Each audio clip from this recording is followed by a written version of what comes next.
판타지 미스터 스릴러 영화인 신거나 100일간의 거래는 태국에서 만들어진 영화입니다. 이전 태국에서 만들어진 영화들을 생각해보면 배드 지니어스, 피막과 이전에 제가 리뷰했던 프렌드 존과 브라더 오브 더 이어가 있습니다.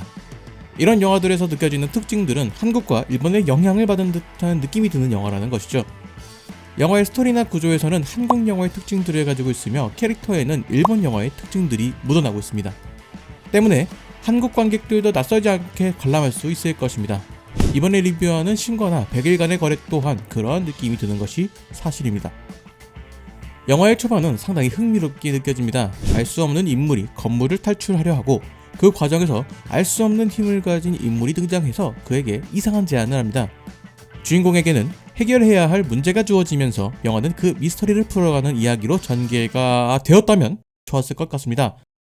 이 영화는 중간의 내용을 드러내더라도 영화의 내용에는 문제가 없을 그런 영화라고 볼 수 있습니다. 미스터리 스릴러로 나름 긴장감을 유지하던 이 영화는 뜬금없이 로맨스로 방향을 선회합니다. 그러더니 일본 학원물과 같은 느낌이 잔뜩 등장하는 장면들이 등장합니다. 주인공의 변화 및 불꽃놀이 및 모범생이라는 캐릭터는 일본 학원물에서 자주 볼 수 있는 레퍼런스들이라는 것이죠. 이런 내용들이 포함되어 있는 것 자체에 딴지를 걸고 싶지는 않습니다. 다만 그 내용의 분배와 구성이 문제가 되는 것이죠. 음식에 비유하자면 단짠단짠이 필요했던 영화입니다. 이러한 로맨스 장면들이 등장하면서도 그 사이사이에 주인공의 상황과 현실을 보여주는 장면들이 존재해야 한다는 것이죠. 하지만 이 영화는 그러한 것들을 잊고 있다가 뜬금없이 등장한다는 인상이 강하게 듭니다. 실제로 영화는 로맨스의 이야기들이 등장할 때 딱 한 번 주인공의 현실을 이야기합니다. 이 로맨스가 영화의 중반 1시간에 가까운 시간을 담당하고 있다는 것을 생각해보면 그리 바람직하다고 생각되지는 않습니다. 물론 이러한 내용들이 영화의 마지막 메시지와 결부시킨다면 어느 정도 필요하다고 볼 수도 있습니다.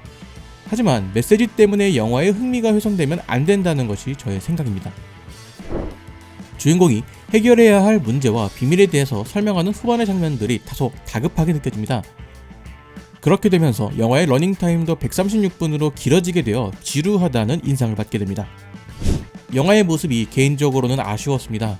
영화의 초반부와 후반부의 이야기들은 충분히 흥미를 가질 수 있는 내용들과 구성이었으며 영화를 보는 관객들이 무언가를 느끼기에는 충분했을 것입니다. 하지만 초반과 다른 중반의 내용 때문에 영화의 신뢰도가 떨어지는 상황에서 후반의 이야기는 그리 설득력을 가지지 못합니다.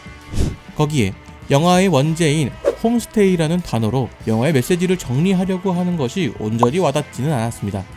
굳이 정리하려고 하지 않아도 영화가 말하려고 하는 메시지 자체가 충분히 좋았다는 것이 저의 생각입니다.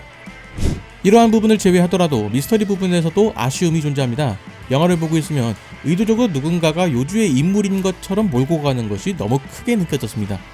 그렇기에 오히려 역효과가 나서 저 사람은 절대 아니다 라는 생각을 하게 되죠. 이러한 부분이 미스터리 영화로 이 영화를 소비한다 하더라도 크게 만족스럽지 않게 되는 부분이라고 생각합니다. 애초에 이 영화를 미스터리 스릴러로 기대하고 간다면 조금 실망스럽게 느껴질 것이죠. 영화의 초반과 후반의 미스터리 스릴러의 요소를 가지고 있지만 그 모습이 인상적이지는 않습니다. 거기에 영화의 중반 대부분을 차지하는 로맨스 장면들이 더 강렬해서 미스터리 스릴러를 기대하고 극장에 들어갔지만 미스터리 스릴러가 아닌 로맨스 영화를 보고 나온 듯한 기분이 듭니다.